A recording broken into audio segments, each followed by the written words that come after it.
God dag, folkens, og velkommen til den 4. videoen i miniserien om drone i Norge. I dagens video skal jeg gå gjennom litt de funksjonene som man har i DJI Mini 3 Pro-drone. Det gjør ting veldig mye enklere for dem som ikke har vært så mye borti det, og det er veldig inspirerende måter som droner flyr rundt og tar forskjellige opptak på. Det er forskjellige funksjoner både ut fra stillbildekamera og videokamera på droner.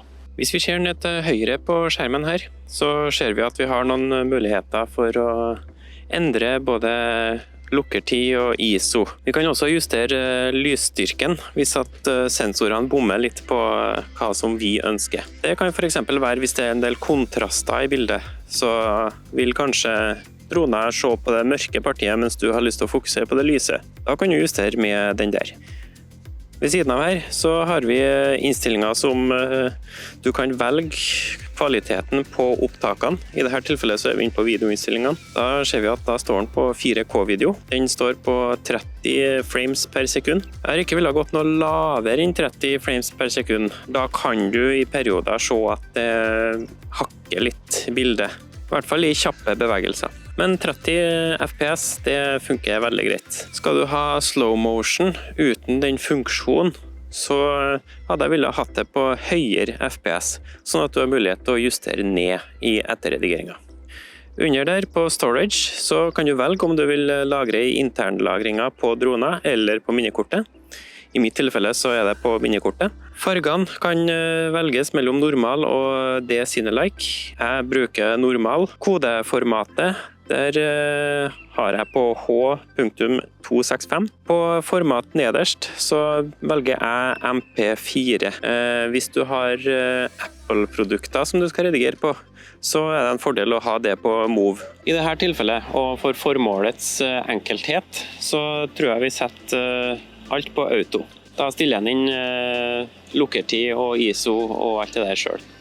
Blender-åpningen på Mini 3 Pro, den er låst, så den kan vi ikke endre for dem som er vant til det fra et speilreflekskamera for eksempel.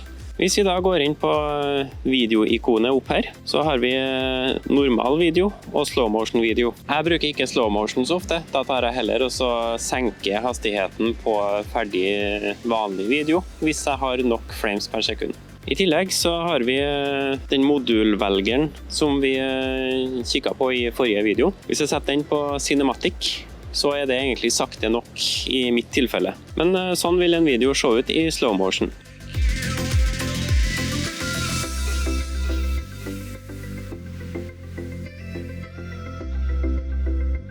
Når vi da stopper opptaket, så kan vi gå inn på galleriet.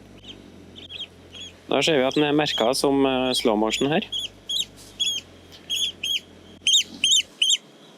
Og kjelen rundt her irritert i tillegg. Så kan vi se hvordan det ble.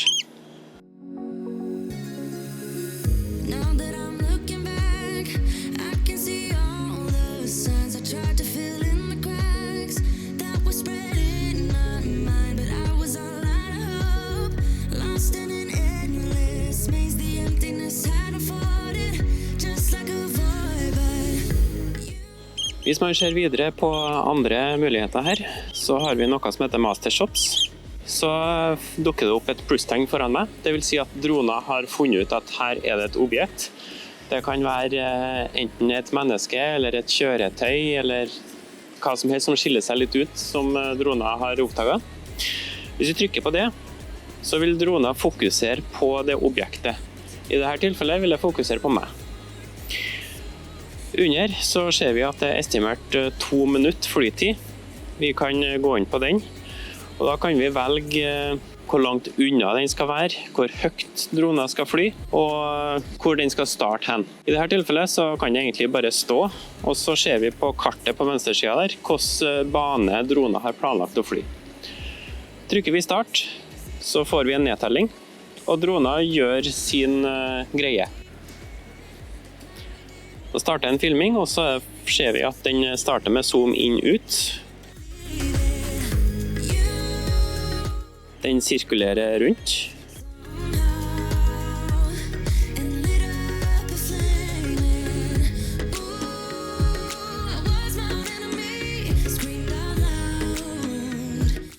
og så sirkulerer den nært.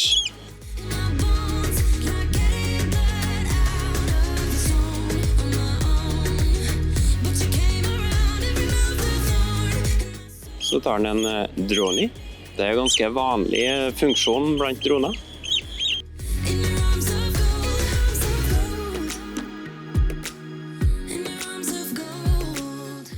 Den sirkulerer fra lang avstand.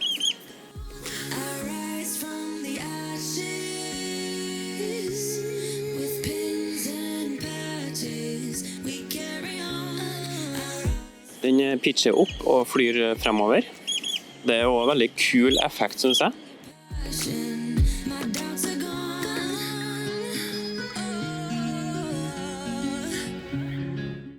Den tar rocket. Det vil si at den får rett opp. Nå ser vi at den har endret fokuset. Den mistet meg når den kikket ned. Så da tar den fokuset på bakken ved siden av meg i stedet. Siden det er så nært, så er det ikke så farlig for demonstrasjonen her sin del i hvert fall.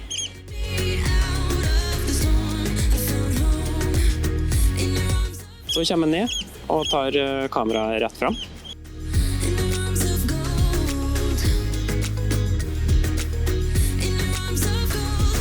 Så kommer den ned med kameraet nedover.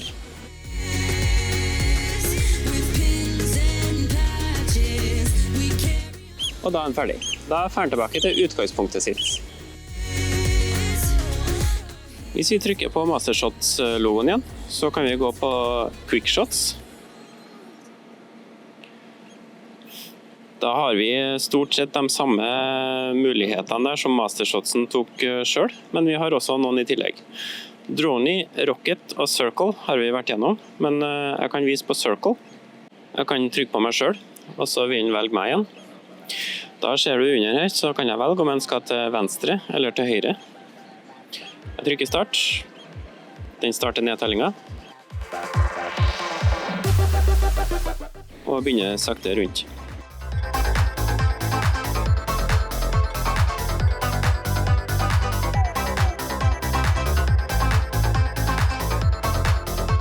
En runde rundt, og så gjør den seg ferdig med den modusen. Så har vi Helix. Da starter den ganske nært. Velger meg selv. Starter den ganske nært, og så fer den lenger og lenger ifra. Så kan jeg velge under her, maks radiusen. Kan ta 20 meter i dette eksempelet. Da kan vi ta andre veien. Start. Starte nedtellingen. Så går den rundt meg.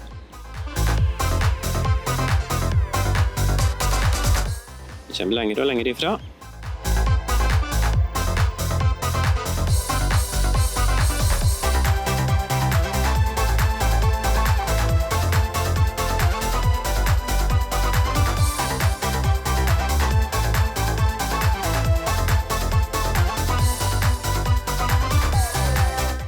Gjør seg ferdig og kommer tilbake til utgangspunktet.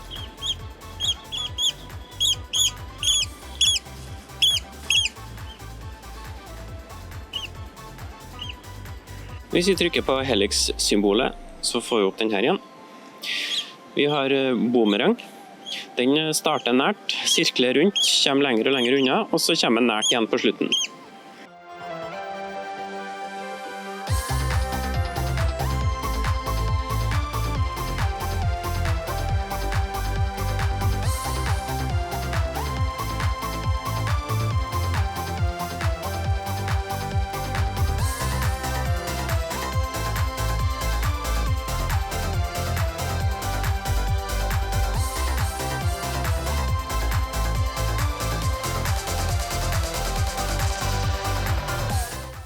Og den kommer tilbake til utgangspunktet igjen. Hvis vi velger asteroid, så er den ganske artig. Vi trykker på plusset på oss selv. Når vi trykker start her, så vil den gå bakover og oppover. Så vil den gå nesten rett over, og så tar den en sånn sfærebilde over oss. Så det blir en sånn globus-ting som den liksom zoomer ut til da.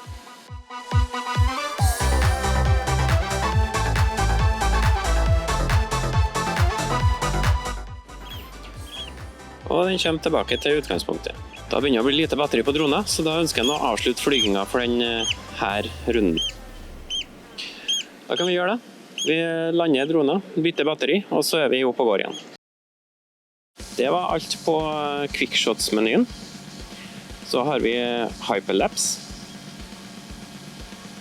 Det akkurat sånn som man tror. Vi har nederst her noen valg. Vi tar, sånn som det er stilt inn nå, så tar den 125 bilder. Det skal være 2 sekunders intervall. Det vil si at videoen ender opp med å bli 5 sekunder, og det tar ca. 4 minutter å ta de bildene. Vi kan endre hvis vi vil ha en 10 sekunders video, for eksempel. Så kan vi ta et intervall på 3 sekunder. Det vil få videoen til å føles raskere, for det blir lenger imellom bildene. Desto kjappere tid vi har, desto saktere på en måte blir hyperlapsen. Farta som vi vil ha på droner, det preferanser selvfølgelig, men jeg liker å ha den ganske lavt. Da blir det stillere video ut av det, ikke så mye bevegelse, og man får med omgivelsene på en litt annen måte. Hvis vi setter halvmeter i sekundet som maksspeed for eksempel, så vil den gå fremover 0,5 meter i sekundet. Det vil si at for hvert bilde den tar i dette tilfellet, på 3 sekunders intervall, så vil den flytte seg 1,5 meter fremover i lufta, eller den retningen man velger. Det bringer oss tilbake til den valgmuligheten vi har over opptaksknappen her. På Free, da kan vi styre droner akkurat sånn som vi selv vil under hyperlapsen, når den holder på å ta opp til det. Circle, da vil den sirkulere rundt et objekt automatisk, og ta de bildene med de parametrene vi har stilt inn. Course Lock, det den jeg personlig liker best. Da stiller jeg inn at den skal gå fremover, og da vil den følge den retningen til opptakene ferdig. Waypoint, den har jeg faktisk ikke prøvd. Da kan jeg fly droner til et område, og så kan jeg legge til en waypoint, og så kan jeg fly til neste område, legge til en waypoint, og så følger den den banen som jeg legger til der. Nå ser jeg at jeg begynner å få lite batteri på kontrolleren, så da kan jeg bare starte opp den course-locken. Og hvis jeg tar en retning hvor det litt bevegelse, da, så vil jeg ha ikke så lang video, men jeg vil ha 3 sekunders video. Jeg vil ha intervallene på 2 sekunder. Maksspeeden vil jeg ha til 0,2 meter i sekundet. Låse kursen og starte opptaket. Skal jeg fylle på litt mer strøm på kontrolleren imens. Hvis du har sett første videoen i serien her, så ser du at jeg nevnte en powerbank. Den genial å bruke i dette tilfellet.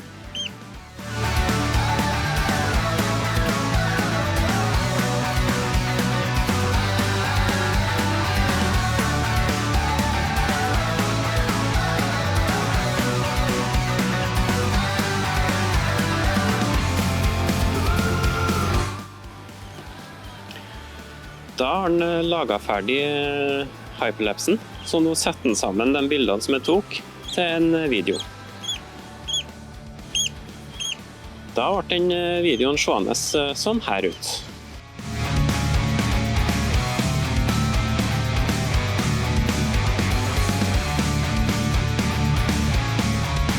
Hvis vi da kikker på panoramamodusen, så har vi også flere valg. Sfære var den kula som vi endte opp med på slutten av asteroid.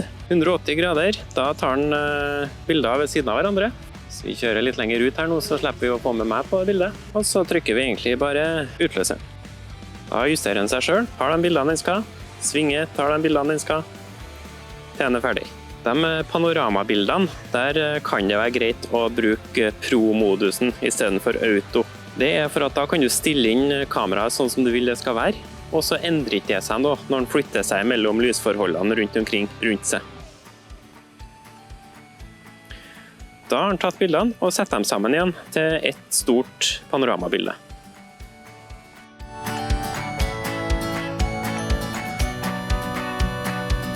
Under 180 grader så har vi vidvinkel.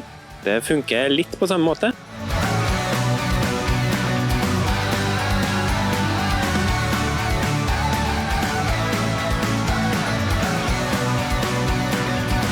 Nederst så har vi vertikal modus, også panoramabilde, og da tar den bilder oppå hverandre.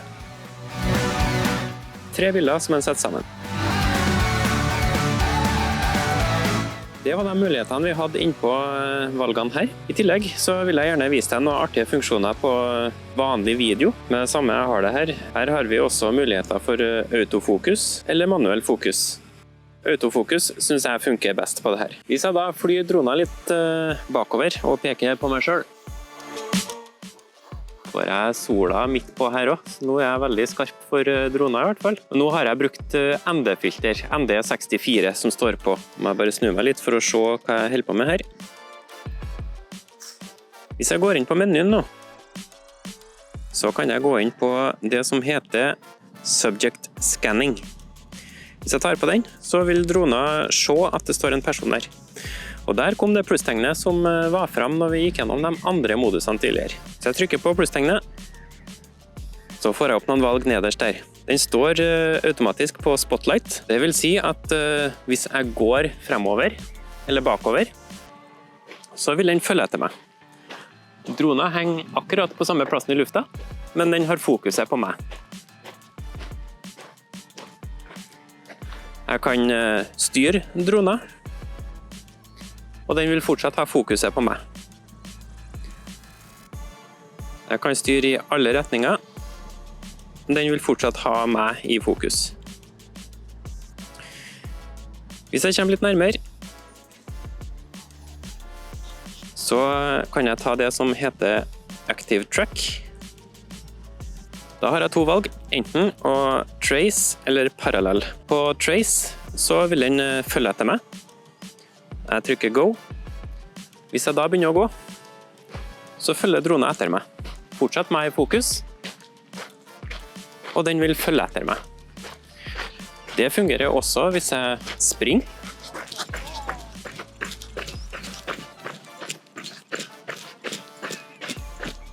Og det fungerer hvis jeg har det på kjøretøy.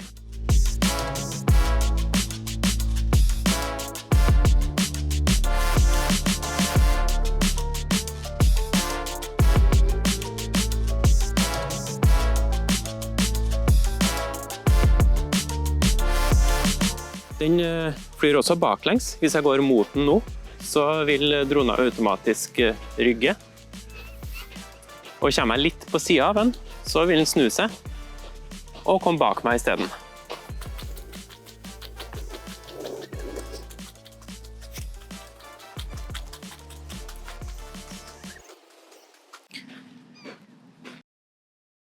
Hvis vi velger meg igjen, trykker på plusstegnet, så kan vi se videre på Active Track. Der er det parallell.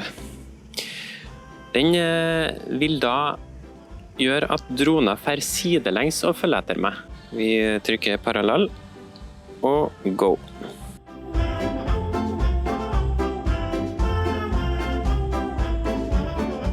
Og den skal i teorien snu og følge på tilbake igjen.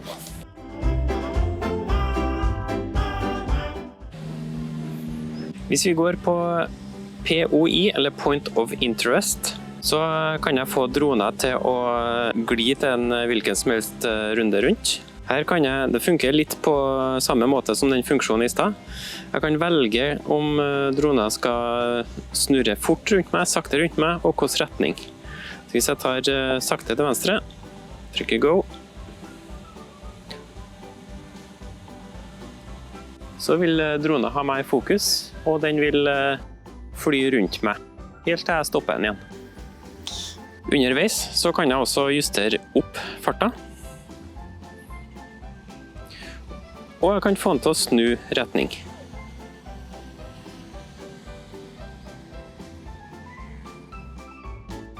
Hvis vi går inn på fotomenyen, så har vi mulighet til å ta et enkelt bilde. Trykker vi på utløseren, så tar den et vanlig bilde.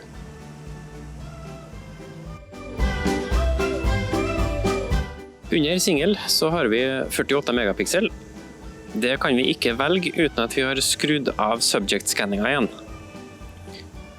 Sånn. Da kan vi velge den.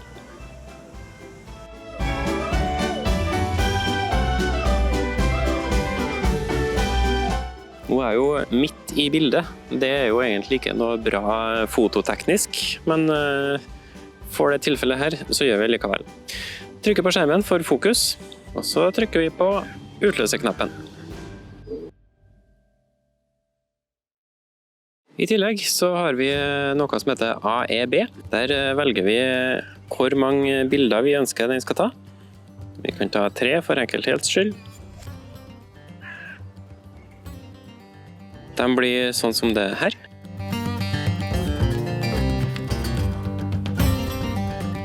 Og så har vi Burst. Da vil den ta en serie med bilder. Vi kan ta 3 igjen. Det kan være kjekt å ha hvis man for eksempel beveger seg. Så vil man ta flere bilder, og så kan man velge det som passer best ut ifra det action-motivet man ønsker eventuelt. Og så har vi nederst her Timed Shot. Den gjør sånn at du tar bilder hvert x antall sekund. Hvis vi setter den på 2 sekunder, så vil den ta bilder hvert andre sekund. Og det er ut ifra hvordan du stiller. Da henger den der du plasserer droner, og så tar den bildet hvert andre sekund. Det kan også være greit hvis du for eksempel skal ta en selfie. Så kan du trykke på den, og så kan du legge fra deg kontrolleren. Når du legger fra den, så kan du gå tilbake til plassen der du ønsker selfien fra, og så kan du posere. Og bildene blir tatt kontinuerlig helt til du stopper. Telle ned først, og så begynner den å ta bilder. Da ser vi nedtellinga. Det var det jeg tenkte å forklare i videoen her. Takk for at du så på videoen her. Plutselig kommer det nye videoer ut på kanalen, så gjerne abonner på kanalen min. Trykk på bjella, så får du et varsel. Og kommenter gjerne under hvis det er noe du lurer på, har kommentarer til, eller noe du vil jeg skal lage en ny video om. I tillegg så har vi et spørsmål til deg til slutt. Har du funnet et behov for dronepilot ennå? Vi snakkes. Vi får et plusstegn over oss selv.